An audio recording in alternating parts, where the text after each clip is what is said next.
அன்புக்குரிய சகோதர சகோதரிகளே, நம் ஆண்டவர் இயேசு கிறிஸ்துவின் நாமத்தில் உங்களை வாழ்த்துகிறோம். அற்புதமான மாதா தொலைக்காட்சி நேயர்களே, நண்பர்களே, பெற்றோர்களே, பிள்ளைகளே, நல்லா இருக்கீங்களா?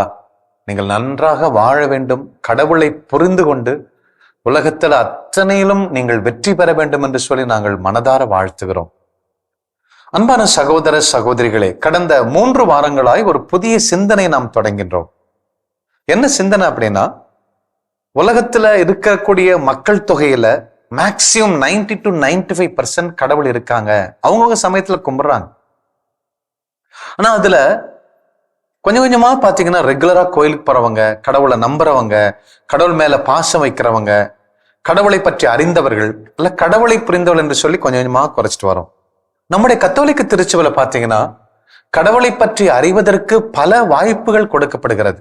விவிலிய ரீடிங்கா இருக்கலாம், பைபிள் ரீடிங், அல்லது ஜெபமாலையில நம்ம மறை உண்மைகளை தியானிக்கிறோம். புனிதர்களை பற்றி தியானிக்கிற பொழுது கடவுளை பற்றி அறிந்து கொள்வதற்கு பல வாய்ப்புகள் இருக்கின்றன. இப்படி பல்வேறு நிலையில கடவுளை பற்றிய அறிகிற அறிவை திருச்சபை கொடுத்து கொண்டேதான் இருக்கிறது. அன்புக்குரிய சகோதர சகோதரிகளே, ஏன்னா ஒரு ஒரு கடவுளை பற்றி நல்லா தெரியும், ஆனா கடவுளை எனக்கு தெரியாதுங்கிறது எவ்வளவு ஒரு வேதனையான ஒரு காரியம் பாருங்களேன். அதனால்தான் நம்ம தியானித்தோம். சங்கீதம் 34:8 அவர் சொல்றாரு, கடவுளை ரசித்து ருசித்து பாருயா, டேஸ்ட் அண்ட் சீ, கடவுள் எவ்வளவு நல்லவர் என்பதை சுவைத்து பாருங்கள் அப்படிங்கிறாரு. அது இன்னும் பாத்தீங்கன்னா அவர் சங்கீதாசிரியர் என்ன சொல்றாருன்னா, ஆண்டவரே உம்முடைய இறைவார்த்தையின் கீழ் உம்முடைய சட்டத்தை கடைபிடிக்க நான் ஆவல் கொள்றேன், எனக்கு வெளிப்படுத்துங்க, உங்க சட்டத்தின் மீது நான் தாகமா இருக்கிறேன், தாகம் அதாவது வறண்ட நிலம் தவிப்பது போல நான் உங்களுக்காக தவிக்கிறேன் என்று சொல்லி பர்சனலா அவர் கடவுளோட பேசுறாரு. அதனால்தான் அவர் தாவீது மிகப்பெரிய பாவத்துக்குள்ள போராட்டத்துக்குள்ள போனாலும் வெற்றி பெறுகிறார் பாருங்க. அப்போ கடவுளை அறிவது என்பது ஒட்டுமொத்தமா காங்கிரிகேஷன்ல ஒரு பங்குல ஒரு 2000 பேர் இருக்காங்க, 2000 சேர்ந்து அறிவதல்ல. கடவுளை அறிவது, நாலேஜ் ஆஃப் காட் அப்படிங்கிறது is different from knowledge about God. அப்போ கடவுளை நான் அறியணும், என் வாழ்க்கையில அதை நடைமுறைப்படுத்தும் பொழுதுதான் கடவுளை அறிய முடியும். அது பைக் ஓட்டும் போதோ, கார் ஓட்டும் போதோ, கம்பெனிக்கு வேலை செய்யும் பொழுதோ, அல்லது தனிமையிலோ, அல்லது பிறர் என்னை அவமானப்படுத்தும் பொழுதோ, அல்லது நான் ஏதாவது தவறு பிறர் செய்யும் பொழுது மனம் அருந்தும் பொழுதோ, இப்படிதான் கடவுளை நான் அனுபவிக்க முடியும், அவரை ரசிக்க முடியும், அவர் என்னோட வாழ்றத புரிஞ்சுக்க முடியும். ஆனால் அன்பான சகோதர சகோதரிகளே, நம்முடைய மக்கள் என்ன பண்றாங்கன்னா பாத்தீங்கன்னா, நம்ம மைண்ட்ல தான் நிறைய சாஃப்ட்வேர் ஐடல்ஸ் வச்சுக்கிறோம். நம்ம மனதுல கடவுள் இப்படித்தான் இருப்பாரு என்று சொல்லி பல்வேறு விதத்துல எனக்கு ஏத்தது போல கடவுளை வடிவமைச்சு வாழ்ந்து கொண்டிருக்கிறோம். அதனால்தான் நம்ம சரியா கடவுளை புரிஞ்சுக்க முடியல. அப்போ நம்முடைய உள்ளத்துல கடவுள் இப்பேற்பட்டவர் தான், அல்லது வயிற்று வலியை மட்டும்தான் சுகப்படுத்த முடியும், கேன்சர் வியாதியை சுகப்படுத்த முடியாத ஒரு வக்கத்த கடவுள். ஜாண்டிஸ் வந்துருச்சு, அதை சுகப்படுத்தலாம், ஆனா கொரோனாவில இருந்து சுகப்படுத்த முடியாது. இல்லது இந்த 5 லட்சம் கடனை அடைக்க முடியும், அல்லது 50 லட்சம் 2 கோடி அவர் அடைக்க வைக்கல என்று சொல்லி பல்வேறு விதமான நிலையில கடவுளை நாமளே இமேஜின் பண்ணி நம்ம மைண்டுக்குள்ள அநேக விக்கிரகங்களை ஏற்படுத்தி வச்சிருக்கிறோம். இப்படிதான் சொல்லி. ஆனா we simply reject God as he is. அவர் எப்படி இருக்கிறாரோ அதை நம்ம ரிஜெக்ட் பண்ணிட்டே வரோம் பாருங்க. மனதளவில் சுரூபத்தை விடுங்க, பிக்சரை விடுங்க, அது ஒன்றும் பெரிய விஷயம் இல்லை. மாற்று சகோதர சகோதரிகள், பிற சகோதர சகோதரிகள் பேசுற மாதிரி அது ஒரு மேட்டரே இல்லை ஆக்சுவலி. ஆனா நம்முடைய மைண்ட்ல, உள்ளத்துல இப்படித்தான் அப்படி சொல்லி கடவுளை குறிச்சு ஒரு உருவத்தை மைண்டுக்குள்ள ஏற்றி அதப்படிதான் எல்லாரையும் ஜட்ஜ் பண்றோம், எல்லாரையும் நம்ம மிரட்டுறோம், சிலர் அன்பு செய்யறதான் நடிக்கிறோம், இப்படி பிரசங்கம் பண்ணதான் நேர்மையா வாழ்றேன்னு சொல்லி ஏதோ ஒரு மித்துல தான் வாழ்றாங்களே தவிர கடவுளை அவர் இஷ்டம் போல நம்முடைய உள்ளத்துல ஆளுகை செய்ய, அவர் இஷ்டம் போல நம்முடைய உள்ளத்துல அவர் செயல்பட அனுமதிப்பதில்லை. அன்பான சகோதர சகோதரிகளே, லூக்கா எழுதிய நற்செய்தி 7வது அதிகாரத்துல 36 முதல் 50 முடிய நாம் ஒரு பாவியான பெண் நறுமண தைலம் கடவுளுக்கு பூசுவதை நமக்கு தெரியும். நிறைய பேர் வாசிச்சிருப்போம், எல்லாருக்கும் தெரியும். ஒரு சில வசனங்களை நான் வாசிக்கிறேன். லூக்கா எழுதிய நற்செய்தி 7வது அதிகாரம் 36 முதல் 50 முடிய. பரிசேயருள் ஒருவர் இயேசுவை தம்மோடு உண்பதற்கு அழைக்கிறார். அவரும் அந்த பரிசேயருடைய வீட்டிற்கு போய் பந்தியில் அமர்ந்தார். இங்க இயேசு கிறிஸ்து அழைக்கிறது ஒரு பரிசேயர். அவன் ஒரு நீதிமான் தன்னை நினைக்கிறவன், அவன் ரைச்சேசன் தன்னை நினைக்கிறவன், ஓரளவுக்கு நல்லவன் தான். அன்பான சகோதர சகோதரிகளே, அந்நகரில் பாவியான பெண் ஒருவர் இருந்தார். பயங்கர பாவி. அவங்க ஒரு விபச்சாரம் செய்த பெண் என்று வைத்துக் கொள்ளுங்கள். இயேசு பரிசேயருடைய வீட்டில் உணவு அருந்த போகிறார் என்பது அவருக்கு தெரிய வந்தது. உடனே அவர் நறுமண தைலம் கொண்ட படிகச் சிமிழை கொண்டு வந்தார். இயேசுவுக்கு பின்னால, முன்னால போய் கூட நிக்கல, இயேசுவுக்கு பின்னால் கால் மாட்டில் வந்து அவர் அழுது கொண்டே நின்றார். எந்த அளவுக்கு அந்த பாவத்தை குறித்து அவங்க வருந்துறாங்க. நான் தீமை செய்யறேன், நான் தீமை செஞ்சிட்டேன், நான் மட்டுமல்ல நான் மற்றவங்களை பாவம் செய்ய தூண்டினேன், விபச்சாரம் வழியா, தவறான பாதைகள் வழியா, கடவுள் அநீதி செய்யறாரு, சமமா இல்லை என்று சொல்லி பல்வேறு காரியங்களை சமுதாயத்துல பேசி பேசி கெடுக்கிறது ஒண்ணு, செயலால் செஞ்சு மற்றவரை பாவத்துக்கு தள்ளுகிற இந்த பாவிதான் மிகவும் கொடூரமான பாவின்னு வச்சுக்கோங்களேன். அவங்களும் ஏசப்பட்ட வராங்க. ஒருத்தர் ஓரளவுக்கு பாவி, நீதிமான், அவர் நல்லவர் தான், அவர் பரிசேயர், எல்லாவற்றையும் கற்று தெரிந்தவர், அவர் வராரு, அவர் தான் கூப்பிடுறாரு. ஆனா இந்த வீட்டுல மிகவும் மோசமான கொடுமையான ஒரு பாவி அந்த வீட்டுக்கு வராங்க.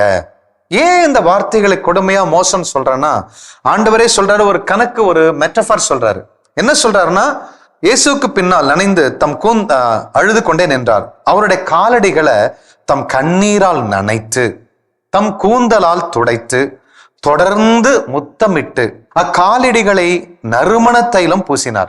அவரை அழைத்த பரிசேயர் இதை கண்டு, இவர் ஒரு இறைவாக்கினர் என்றால், அவரை அழைத்தன இயேசு கிறிஸ்து அழைத்த பரிசேயர், அவர் நினைக்கிறார், இயேசு கிறிஸ்து ஒரு இறைவாக்கினர் என்றால் தம்மை தொடுகிற இந்த பெண் யாரு, அவ எத்தகையவள் என்று அறிந்திருப்பார், இவள் பாவி ஆயிற்றே என்று தமக்குள்ளே சொல்லிக் கொண்டார்.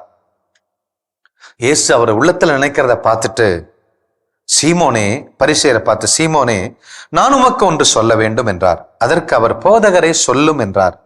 அப்பொழுது அவர், கடன் கொடுப்பவர் ஒருவர் 500 தொனாரியம், மற்றவர் 50 தொனாரியம், இருவர் கடன் பட்டிருந்தார். ஒருத்தர் 500 கோடி, ஒருத்தர் 5 கோடின்னு வச்சுக்கோங்களேன், 50 கோடி. அப்போ இந்த 500 கோடியை ஒரு மிகப்பெரிய பாவியா சொல்றாரு. 50 தொனாரியம் ஒருவர் கடன் பட்டிருந்தார். கடனை தீர்க்க அவர்களால் முடியாமற் போயிற்று. இருவர் கடனையும் அவர் தள்ளுபடி செய்து விட்டார். 2 பேருக்கு கடனை தள்ளுபடுறார். ஒருவருக்கு 50 லட்சம், ஒருவருக்கு 50,000 வச்சுக்கோங்களேன். இவர்கள் யார் அவரிடம் மிகுந்த அன்பு செலுத்துவார் என்று கேட்கிறாரு ஏசப்பா. அதற்கு அந்த சீமோன் சொல்றாரு, பரிசேயர், அதிக கடனை யாருக்கு தள்ளுபடி செஞ்சாங்களோ அவரே என நான் நினைக்கிறேன் என்றார். இயேசு அவரிடம், நீர் சொன்னது சரிதான் அப்படிங்கிறார். இந்த ஆஸ்பெக்ட்ல அது சரிதான். பின்பு அப்பெண்ணின் பக்கம் அவர் திரும்பி அந்த பெண்ணை பார்த்துட்டு சீமோன்ட்ட சொல்றாரு, யோ, இவரை பார்த்தீரா? நான் உம்முடைய வீட்டிற்கு வந்த போது நீர் என் காலடிகளை கழுவ தண்ணீர் தரவில்லை. இவரோ தன் கண்ணீரால் என் காலடிகளை நனைத்து அவற்றை தமது கூந்தலால் துடைத்தார். நீர் எனக்கு முத்தம் கொடுக்கல. இவரோ நான் உள்ளே வந்தது முதல் என் காலடிகளை ஓயாமல் முத்தம் கொடுத்து கொண்டே இருக்கிறார். நீர் எனது தலையில் எண்ணெய் பூசவில்லை. இவரோ என் காலடியில் நறுமண தைலம் பூசினாரு. ஆகவே நான் உமக்கு சொல்லுகிறேன், இவர் செய்த பல பாவங்கள் மன்னிக்கப்பட்டன, எனில் இவர் மிகுதியாக அன்பு கூர்ந்தார் அப்படிங்கிறார். குறைவாக மன்னிப்பு பெறுவோர் குறைவாகத்தான் அன்பு செலுத்துவோர் ஆவர் என்றார். பின்பு அப்பெண்ணை பார்த்து, உன் பாவங்கள் மன்னிக்கப்பட்டன என்றார். பாவங்களை மன்னிக்கும் இவர் யார் என்று அவங்க பயங்கரமா ஆர்கியூ பண்ணாங்க. அப்ப அந்த பெண்ணை பார்த்து சொல்றாரு, உன் நம்பிக்கை உன்னை சுகப்படுத்திச்சு அப்படிங்கிறார், நீ அமைதின்னு செல்க அப்படிங்கிறார். அன்பான சகோதர சகோதரிகளே, அப்போ இங்க சீமோன் அப்படிங்கிற ஓரளவுக்கு ரைச்சியஸ் மேனு தன்னை நினைச்சு கொண்டிருக்கிற அவர் 50 பாவம் தான் செய்யறார். பாவி, நான் மோசம், நான் தகுதி இல்லைன்னு சொல்லி தன்னை தாழ்த்துகிற அந்த பெண்ணு 500 பாவம் செஞ்சான்னு வச்சுக்கோங்களேன். இப்போ 2 பேரோட பாவங்களையும் தள்ளுபடி பண்றார் கடவுள். அப்போ 2 பேர் பாவங்களையும் தள்ளுபடி பண்ணும்போது யாரு அதிகமா அன்பு கூறுவாங்க, யாரு அதிகமா மகிழ்ச்சியா இருப்பாங்க அப்படின்னு கேட்கிறார். அதிகமா பாவங்களை மன்னிக்கப்பட்டவர்னு சீமோன் சொல்றார். அது உண்மைதான். ஆனால் இங்க நம்ம ஒரு கருத்தை புரிஞ்சுக்கணும். என்ன புரிஞ்சுக்கணும்னா, அப்ப அதிகமா மன்னிக்கப்படணும், அதிகமா பாவம் செய்யணும், அதிகமா மன்னிக்கப்பட்ட அதிகமா அன்பு செய்வோம் அப்படின்னு ஒரு பாவம் செய்ய தூண்ட வேண்டும் என்று இங்க சொல்லல. ஒரே ஒரு பாவமா இருந்தாலும் அந்த பாவத்துக்கு ஆண்டவர் இயேசு கிறிஸ்துவின் பிரசங்கம் பத்தல, மனுஷனா பிறந்தது பத்தல. இவர் சொல்வாரு, அகஸ்டினார் சொல்வாரு, கடவுள் மனுஷனா பிறந்தது அவர் மாட்டு சாணமாய் பிறந்ததுக்கு சமம் அப்படிம்பாரு, கான்டிசென்ஷன் அப்படிம்பாரு. அப்போ மனுஷனா பிறந்து தன்னை இகழ்த்திக்கிட்டது கூட பத்தல. நரகத்துல ஒருத்தன் 300 வருஷம் வாழ்ந்தாலும் அந்த நரக நெருப்பு ஒரு பாவத்துக்கூட பரிகாரம் செய்ய முடியாது. அப்போ ஆண்டவர் இயேசு கிறிஸ்து சிலுவையில மரிச்சது கூட பத்தல, சிலுவையில சபிக்கப்பட்டது கூட பத்தல. பிதா என்ன சொன்னாரோ அதுக்கு கீழ்ப்படிய வேண்டும் என்று சொல்லி கம்ப்ளீட்டா சரண்டரா தன்னை முற்றிலுமா இழந்து போனாரே, அந்த அளவுக்கு செய்துதான் இந்த பாவத்துக்கு பரிகாரம் செய்ய வேண்டிய சூழலா போச்சு. அப்போ 50 பாவம் 500 பாவங்கிறது மேட்டர் கிடையாது. பாவம் பாவம் தான். அதிக பாவம் கொஞ்சம் பாவம் அப்படிங்கிறது அல்ல. அன்புக்குரிய சகோதர சகோதரிகளே, அவங்களுக்கு தெரியும் அவங்க பாவம் அவங்க பெருசு. 50 பாவத்தை செஞ்ச கூட, ஒரே ஒரு பாவம் செஞ்ச கூட அது மிகப்பெரிய தீமை கடவுளுக்கு எதிராக. இந்த ஒரு பாவத்தை சேர்த்து கடவுள் தன் ரத்தத்தை சுமந்தார்னு அவன் பரிசேயர் இவ்வளவு புரிஞ்சுக்கிட்டு இருந்தான்னா அவன் முட்டி போட்டு அழுது மன்னிப்பு கேட்டிருப்பான். ஆனா அவன் நான் நல்லவன், இந்த பெண்ணை ஏன் உள்ள விட்டாரு, இந்த பெண்ணை போய் தொடராரு, இந்த பெண்ணு ஒரு விபச்சாரிங்க தெரியாது, ஒரு பெண்ணை பெரிய இறைவாக்கினார் என்று சொல்லி கடவுளைத்தான் அவன் கேவலமா நினைக்கிறான். கடவுளை பற்றி நன்கு அறிந்த, டாக்மாஸ் எழுதின, டாக்டரின் எழுதின, கொள்கை கோட்பாடுகளை வகுத்த, விவிலியங்களை பற்றி நல்ல தெரிஞ்சுக்கிட்ட, நீதிமான் என்று தன்னை சொல்லுகிற, கட்டளைகளின் படி வாழ்ந்த, கட்டளைகளை அப்படியே பெர்ஃபெக்டா கடைபிடிக்கக்கூடிய ஒரு பரிசேயரு கடவுள் யாருன்னு அவனுக்கு தெரியல. பாருங்களேன், he knows everything. அவனுக்கு எல்லாமே தெரியும். இன்னைக்கு நான் டாக்டரேட் முடிச்சிட்டேன் அப்படிங்கிறதுனால என்ன சொல்லல, பொதுவா சொல்றேன், பயங்கரமா நான் கடவுளை தெரிஞ்சுக்கிட்டேன் என்பது இல்ல. அது வாழ்க்கை அனுபவம். பாருங்களேன், அவன் பல பேருக்கு பரிசேயர் நற்செய்தி அறிவிச்சிருப்பான், அவன் நன்மை செஞ்சிருப்பாரு, நீதியா வாழ்ந்திருப்பாரு. ஆனால் கடவுளை பற்றி அறியாம, கடவுளுடைய எண்ணம் எப்படிங்கிறது தெரியல. ஆண்டவருடைய டேபிள்ல 2 விதமான சாப்பாடு இருக்கு பாருங்க, தோசை, இட்லி, பூரி அப்படின்னு நம்ம நிறைய வச்சிருக்கிறோம். 2 டேபிள்ல, இந்த டேபிள்ல நான் பாக்குறேன் ஆண்டோடைய கிருபை என்கிற சாப்பாடு, ஆண்டோடைய அன்பு என்கிற சாப்பாடு. விபச்சாரம் பண்ணினாதான் அவ மட்டும் பாவம் செய்யல, அவ கொடூரமான பாவி.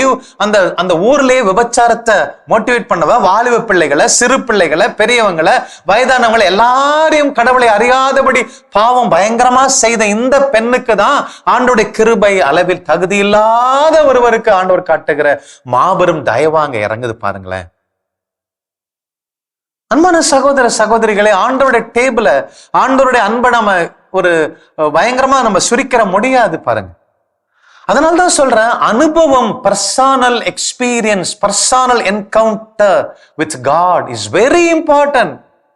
அது இல்லாம நான் என்னதான் 24 hours பிரசங்கம் பண்ணாலும், நான் திருமணம் ஆகாம என் வாழ்க்கையை ஒப்பு கொடுத்தாலும், நான் ஒரு ஸ்பின்ஸ்டரா இருந்தாலும், ஒரு ரிலிஜியஸ் லைஃப்ல வாழ்ந்தாலும், அது அனுபவம் வேணும்.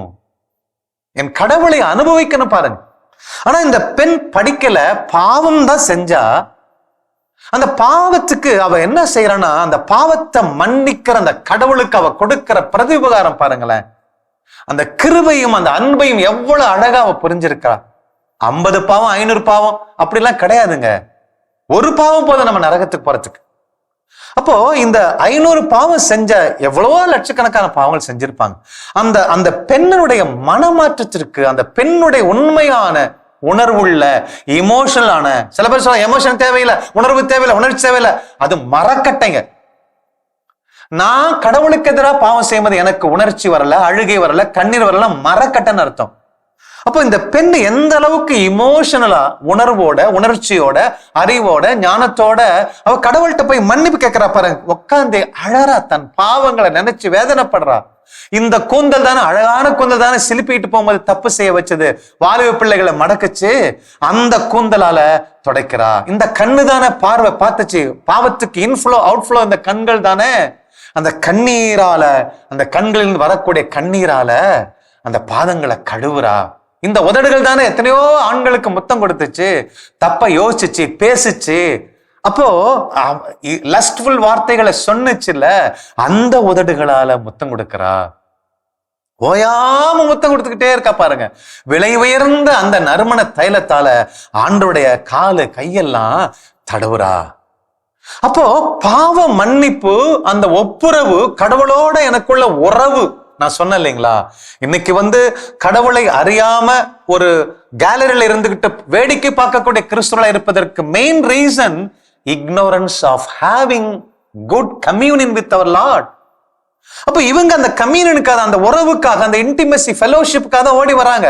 ஐயோ, இவ்வளவு நாள் இவன் நல்லவரை விட்டுட்டு போயிட்டானே, இவர் என் பாவங்கள் அத்தனையும் மன்னிச்சுட்டாரே, இவருக்காக நான் வாழ்வையா அப்படின்னு சொல்லி சும்மா வாயால சொல்லிட்டு போகாம அவருக்காக அவ்வளவு பணிவிடை அவங்க செய்யறாங்க, அழறாங்க, கண்ணீரால நினைச்சுக்கிட்டே இருக்காங்க, முத்தம் கொடுக்கறாங்க, அத்தனை அவங்க செய்யறாங்க. அன்புக்குரிய சகோதர சகோதரிகளே, தைலம் எதுக்காக பூசுறாங்கன்னா, she is venerating her Lord. பாவம் நேற்ற வரைக்கும் பொல்லாத பாவத்தில் வாழ்ந்த அந்த பெண்ணு அந்த ஒரு நொடி பொழுதுல தெரிஞ்சுக்கிறா. விபச்சாரி தெரிஞ்சு கொள்வா, பாவிகள் தெரிஞ்சுக்குவாங்க, ஏழைங்க தெரிஞ்சுக்குவாங்க, இந்த விவிலியத்தை படிக்காதவங்க கூட தெரிஞ்சுப்பாங்க. பர்சனல் என்கவுண்டர் இருந்தா. இன்னைக்கு உலகத்துல ரொம்ப மித்தா இருக்கக்கூடிய காரியம், நல்லா எனக்கு பைபிளை தெரியும், நல்லா எனக்கு கடவுளை தெரியும், நல்லா பல செயின்ட்ட தெரியும், நெட்ல போய் படிக்கிற எல்லாம் செய்யறோம். But do you have personal experience with the Lord? அவ்வளவுதான் கேள்வி. அந்த உண்மையான எனக்கு கடவுளுக்கும் அந்த உறவு இல்லைன்னா நான் எவ்வளவு தெரிஞ்சு என்ன பண்றது? வியாக்கியானம், ஆர்கியூமெண்ட், தத்துவங்களை பேசி உலகத்தை சீரழிச்சிட்டு இருப்போம். அன்புக்குரிய சகோதர சகோதரிகளே, முத்தமிட்டுட்டே இருக்கிறான்னு என்ன அர்த்தம்? அன்பு செய்யறா, தன் பாவங்கள் மன்னிக்கப்பட்டன, அன்பு செய்யறா, அவளுடைய வாழ்க்கை மாறுச்சு, ஆண்டோட கிருபை அவளுக்குள்ள ஊற்றப்பட்டுச்சு, உன் பாவங்கள் மன்னிக்கப்பட்டன, போயிட்டு வா அப்படின்ட்டாரு. ஆனால் தன்னை நீதிமான், நல்ல பெரிய அறிவாளி, ஞானி, டாக்டரேட் படிச்சவன், பிலாசபி படிச்ச இந்த பரிசேயர் கடவுளை அறியாம போயிட்டாரு, தெரியல, அவரை பத்தி தெரியுது, ஆனா அவரை தெரியல. அன்புக்குரிய சகோதர சகோதரிகளே, அப்ப கடைசியில் அவர் சொல்றாரு, உன் நம்பிக்கை உன்னை மீட்டது, அமைதியுடன் செல் அப்படிங்கிறாரு. என்ன நம்பிக்கை? என் பாவத்துக்கு பரிகாரம் இவர்தாயா, என் பாவத்தை மன்னிக்கக்கூடிய ஒரே கடவுள் இவர்தான், என் பாவத்தை முற்றிலுமாய் அழிக்கக்கூடிய கடவுள் இவர்தான் என்கிறத அவங்க புரிஞ்சுக்கிட்டாங்க. ஆனா பரிசேயனுக்கு அது இல்லையே. அதான பிரச்சனை. இன்னைக்கு பரிசேயர்களா வாழ்ந்து கொண்டு இருக்கிறோம். ஒரு பக்கம் கோயிலுக்கு வர மாட்டோம், ஒரு பக்கம் கோயில் வெளியில நிற்போம், ஒரு பக்கம் கோயிலுக்கு வந்தாலும் எதையாவது இமேஜின் பண்ணிட்டு இருப்போம், ஒரு பக்கம் நல்லா விவிலியம் தெரிஞ்சிருந்தா தாறுமாறா ஆர்கியூ பண்ண கத்துக்கிட்டோம். ஆனால் சரண்டர் பண்ண தெரிய மாட்டேங்குதே, ஒப்பு கொடுக்க தெரியலையே, என் பாவத்தை ஏற்றுக்க முடியலையே, மத்தவங்கள தானே குறை சொல்றோம், அந்த ஜாதி இந்த ஜாதி சொல்லி குறை சொல்லி கொண்டே வாழ்றோமே. உண்மையான அன்பு நமக்குள்ள இல்லையே. அன்புக்குரிய சகோதர சகோதரிகளே, இந்த பரிசேயன் கடவுளை பற்றி நிறைய தெரிஞ்சும் பகல்லையே இருட்டுல வாழ்றது போல வாழ்ந்துட்டு இருக்கிறான். அன்புக்குரிய சகோதர சகோதரிகளே, அப்ப லூக்கா he clearly applies this parable to the different temper and contact of the Pharisee and sinner. ஒரு பாவியனுடைய கேரக்டரிஸ்டிக்ஸ் எப்படி இருக்கு, கான்டாக்ட், அவங்களுடைய டெம்பர்மெண்ட் எப்படி இருக்கு, ஒரு பாவியுடைய டெம்பர்மெண்ட் எப்படி இருக்கு, நல்லா கடவுளை பற்றி தெரிஞ்சுக்கிட்டவனுடைய டெம்பர்மெண்ட் எப்படி இருக்கு. புத்தக knowledge, cerebral exercise, intellectual knowledge ஒன்னுத்துக்கும் மேல ஆகாது. ஹார்ட் நாலேஜ், உள்ளத்துல என் ஆண்டவரை நான் துதிக்கணும், என் இதயத்துல வச்சு நான் துதிக்கணுங்க. இன்டெலெக்சுவல் நாலேஜ் வேணும் தான், வேணும் சார், ஆனா அது என்னுடைய ஹார்ட் நாலேஜுக்கு டிரைவ் பண்ணுதா? இதயத்துல வச்சு நான் உணர்றேனா, அழறனா, கடவுளோட பேசுறேனா, இமோஷன் காட்டுறேனா, வெறும் ட்ரையா பாலைவன மாதிரி வாழ்ந்து நான் போதிக்கிறத என்ன பிரயோஜனம் இருக்கு? அன்புக்குரிய சகோதர சகோதரிகளே, அப்போ பாவியான பெண் அருமையா புரிஞ்சுக்கிட்டாங்க கடவுளை. ஆனால் எல்லாவற்றையும் படித்து தெரிந்த, கடவுளை பற்றி அதிக நாலேஜ் உள்ள அந்த பரிசேயன் புரிஞ்சுக்கல. நீங்க இந்த பாவியான பெண் பெற்றுக்கொண்ட அதே கிருபை, அதே அன்பு நமக்குள்ள இருக்கணும்னா முதலாவது நீங்க கடவுளை ரசிக்க ஆரம்பிங்க, ருசிக்க ஆரம்பிங்க. அவர் சொல்றது கீழ்ப்படியுங்க. கீழ்ப்படிய உங்க பாவங்கள் மன்னிக்கப்பட்ட அந்த மன உறுதி உண்டாகும். அந்த மன உறுதி அன்பாக மாறும். உங்க வாழ்க்கையில் நீங்கள் வெற்றி பெறுவீர்கள். God bless. கிறிஸ்து இயேசுவில் அன்புக்குரியவர்களே, இந்த நாளின் நிறைய செய்தியை அது ஆரம்பத்திலேருந்து நீங்க நல்ல கவனமுடன் கேட்டிருந்தீர்கள் என்று சொன்னால், சிலை வழிபாடு செய்கிறவர்களாகத்தான் நம்ம எல்லாரும் இருக்கிறோம். மாதா சுருவத்தை சொல்லல, சூசியப்பர் சுருவத்தை சொல்லல, மாறாக இதுதான் கடவுள் அப்படின்னு சொல்லி நாமாவே கடவுளுக்கு ஒரு சில லிமிடேஷன்ஸ் எல்லாம் வச்சு, ஒரு சில ஆட்ரிபியூட்ஸ் எல்லாம் வச்சு நம்ம ஒரு உருவத்தை நம்ம மனசுக்குள்ள வச்சுட்டோம். கடவுளால் இது மட்டும்தான் செய்ய முடியும், அவரால் இப்படிதான் இருப்பார், அவ்வளவுதான் அப்படின்னு சொல்லி நாம அவரை சுருக்கி ஒண்ணுமில்லாம ஆக்கி நம்முடைய உள்ளத்துக்குள் ஒரு சுருவத்தை வச்சுட்டோம். அதைத்தான் வணங்கி கொண்டிருக்கிறோம். கடவுள் அவர் எப்படிப்பட்டவர் என்கிற அறிவு இல்லாததுனால நம்மால கடவுளோட உறவு கொள்ள முடியாமலே அந்த ஒரு சிலையை மட்டும், ஒரு சுருவத்தை மட்டும் வச்சுட்டு அதை வணங்குகிறவர்களாக நம்ம வாழ்ந்து கொண்டிருக்கிறோம். என்ன ஒரு கொடுமையான நிலைமை பாத்தீங்களா? இவ்வளோ பெரிய வல்லமை, இவ்வளோ பெரிய ஆற்றல், இவ்வளோ பெரிய மன்னிப்பு, இவ்வளோ பெரிய அன்பு மிகுந்த அந்த கடவுளை சுருக்கி துருண்டாக்கி வச்சுட்டு, இவ்வளவுதான், நீங்க அங்க இருங்க, நான் என் வேலையை பார்த்துக்கிறேன் என்று சொல்லி ஒரு உறவற்று போய் இந்த உலகத்துல வாழ்ந்து நாம மடிந்து கொண்டிருக்கின்றோம். வாழறதே இல்லை. அது கடவுளுடைய தப்பு இல்ல, நாம செய்து வைத்துக் கொண்ட அந்த உள்ளத்துல வைத்திருக்கிற அந்த சிலைகளினால். இன்னைக்கு நாள்ல அந்த சிலைகளை தகர்த்தெறிந்து விட்டு கடவுள் உண்மையாலுமே எப்படிப்பட்டவர் என்கிறதை நாம அறிந்து அப்படி உறவு கொள்ள ஆரம்பிச்சோம்னா நமக்கு தடைகளே இல்லைங்க. நம்ம வாழ்க்கை ஒரு பெரிய ஹைவே தான். கடவுளை பிரதிபலித்துக் கொண்டு இந்த வாழ்க்கையை ஓடிக்கிட்டே இருப்போம். போகிற பக்கமெல்லாம் விதைப்பு தான், அறுப்பு தான், ஆத்ம அறுவடை தான், சந்தோஷம்தான், கடவுளுடைய ராஜ்யம்தான். இப்படித்தான் நம்ம வாழ ஆண்டவர் விரும்புகிறார். ஆனா ஏன் நம்மால அப்படி உணர்ந்து கொள்ள முடியல, அவரை பற்றிய அறிவு நமக்கு இல்லை அப்படின்னா, கடவுள் அதான் சொல்ற யோவான் நற்செய்தி 16வது அதிகாரத்துல 8வது வசனத்துல வாசிச்சீங்கன்னா, நான் உங்களுக்கு ஒரு துணையாளரை கொடுப்பேன், அந்த துணையாளர் பாவம் எது, நீதி எது, தீர்ப்பு எதுன்னு உங்களுக்கு உணர்த்துவாரு. அவர் சொல்றத முதல்ல கேளுங்க, நீங்களா ஒண்ணு வச்சிட்டு இருக்காதீங்க. பாவம் என்பது அவர் உணர்த்துவாரு. ஏன்னா பாவம் பற்றி நீங்க நினைக்கிறது தப்பு. நான் இவ்வளவு பெரிய பாவம் பண்ணிருக்கேன்னு நினைப்போம், அல்லது ஒண்ணுமே பண்ணலன்னு நினைப்போம். அது தப்பு. ஆவியார் உனக்குள்ள என்ன உணர்த்துறாரோ அதுதான் பாவம். அது என்னன்னா, என் மீது நம்பிக்கை கொள்ளாம இருப்பதுதான் பாவம் அப்படிங்கிறார். அந்த பகுதியை எடுத்து வாசிச்சு பாத்தீங்க, யோவான் நற்செய்தி 16வது அதிகாரத்தை. அப்ப கடவுளால எல்லாத்தையும் மன்னிக்க முடியும். நான் எந்த அளவு நம்புறேனோ அந்த அளவு அவர் மன்னிச்சுட்டே இருப்பாரு. ஏன்னா அவர் மன்னிக்கத்தான் வந்தார், மன்னிச்சுட்டார். நான் தான் ஒரு பேரியர் வச்சுக்கிட்டே இருக்கிறேன். ஏன்னா கடவுளை பற்றிய அறிவு நமக்கு இல்லை. ஆனா அதை உணர்த்தும்படியாகத்தான் பரிசுத்த ஆவியானவர் நமக்கு கொடுத்திருக்கிறார். நம்ம இந்த நாளிலே ஆண்டவர்கிட்ட கேட்போம், ஆண்டவரே உந்தன் ஆவி எந்த உள்ளம் தங்கணும், அந்த ஆவியை கொண்டு என் ஆவி சேர்ந்து நீர் யார் என்பதை உணர்ந்து கொள்ளணும். அந்த உண்மையான கடவுளோடு நான் உறவு கொள்ளணும் அப்பா, நான் உண்மை போல மாறணும் ஆண்டவரே, உம்மோட உறவுல இருக்கணும்ப்பா என்று சொல்லி இந்த நாளில ஒரு தாகத்தோடு கேட்போம். வேற மன்றாட்டெல்லாம் விட்டுருங்க. உந்தன் ஆவி எந்த உள்ளம் தங்கணும், உண்மை பற்றி உண்மையான மெய்யான அறிவு எனக்கு கிடைக்கணும், எனக்கு உணர்த்துங்கப்பா என்று சொல்லி இந்த நேரத்தில் ஜெபிப்போம். வாருங்கள், உந்தன் ஆவி எந்த உள்ளம் தங்க வேண்டும் என்று சொல்லி கரங்களை தட்டி நாம் பாடுவோம். தாகம் உள்ளவன் மேல் தண்ணீரை ஊற்றுவேன் என்று சொன்ன கடவுள் நம்முடைய தாகத்தை தீர்க்க வல்ல தேவன். அந்த தாகத்தை தீர்க்க வல்லவர் தூய ஆவியானவர், கடவுளுடைய ஆவி. அந்த ஸ்பிரிட்டும் நம்ம ஸ்பிரிட்டும் ஒன்னா சேர்ந்து இணையும் பொழுது கடவுளை அவர் இருப்பது போல நம்மால் அறிந்து கொள்ள முடியும்.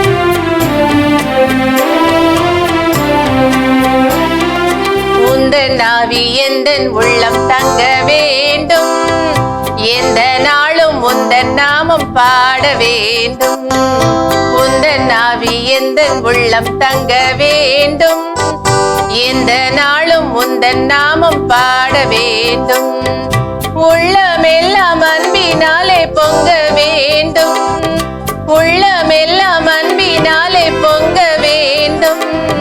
கள்ளம் நீங்கி காலமெல்லாம் வாழ வேண்டும், கள்ளம் நீங்கி காலமெல்லாம் வாழ வேண்டும். உந்தன் ஆவி எந்தன் உள்ளம் தங்க வேண்டும், எந்த நாளும் உந்தன் நாமம் பாட வேண்டும். அன்னைக்கு அப்படிதான் அந்த ஆவியானுடைய உணர்த்துதலோடு அந்த பாவியான பெண் தன்னுடைய பாவத்தை உணர்ந்தவளாக, அதே சமயத்துல இயேசு கிறிஸ்துவை விசுவசித்தவளாக வந்து நின்னா அவள் புது வாழ்வை பெற்றுக்கொண்டாள். வாருங்கள், அப்படிப்பட்ட ஒரு வாழ்க்கையை வாழ்வோம்.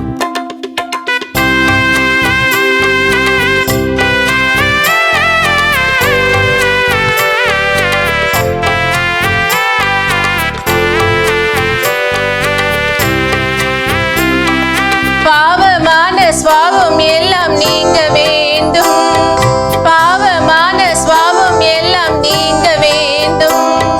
தேவ ஆவி தேற்றி என்னை நடத்த வேண்டும், தேவ ஆவி தேற்றி என்னை நடத்த வேண்டும்.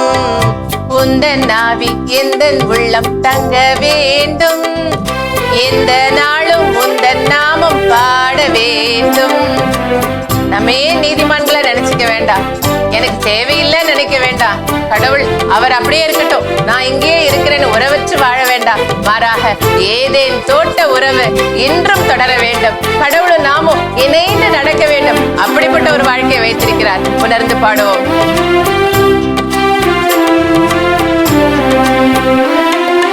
ஏதேன் தோட்ட உறவு என்றும் தொடர வேண்டும். ஏதேன் தோட்ட உறவு என்றும் தொடர வேண்டும். இயேசு கிறிஸ்து குரலை கேட்டு மகிழ வேண்டும். இயேசு கிறிஸ்து குரலை கேட்டு வாழ வேண்டும். உந்தன் ஆவி எந்தன் உள்ளம் தங்க வேண்டும்.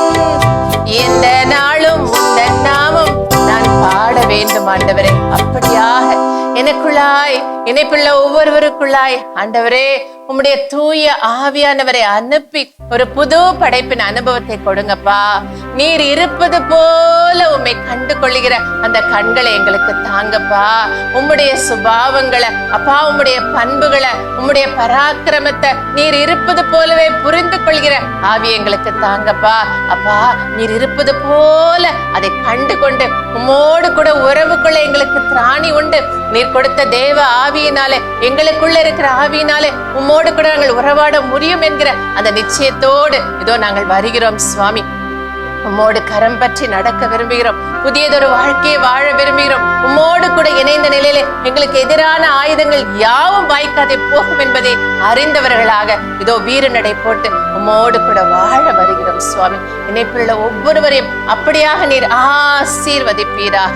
உறவு கொண்டு உம்மோடு கூட நெருங்கிய உறவு கொண்டு அப்பா உம்முடைய ஆசிகளை பெற்று பகிர்கிற பிள்ளைகளாய் ஒவ்வொருவரையும் ஆசீர்வதிப்பீராக. எங்கள் ஆண்டவர் இயேசு கிறிஸ்துவின் நாமத்தில் ஜெபிக்கிறோம் எங்கள் ஜீவனுள்ள நல்ல பிதாவே, ஆமென். அன்புக்குரியவர்களே, ஆண்டவராக இயேசு கிறிஸ்துவின் மீது முழுமையான நம்பிக்கை கொள்வோம். நிறை வாழ்வை பெற்றுக்கொள்வோம். God bless you. இயேசுவுக்கே புகழ். மரியே வாழ்க.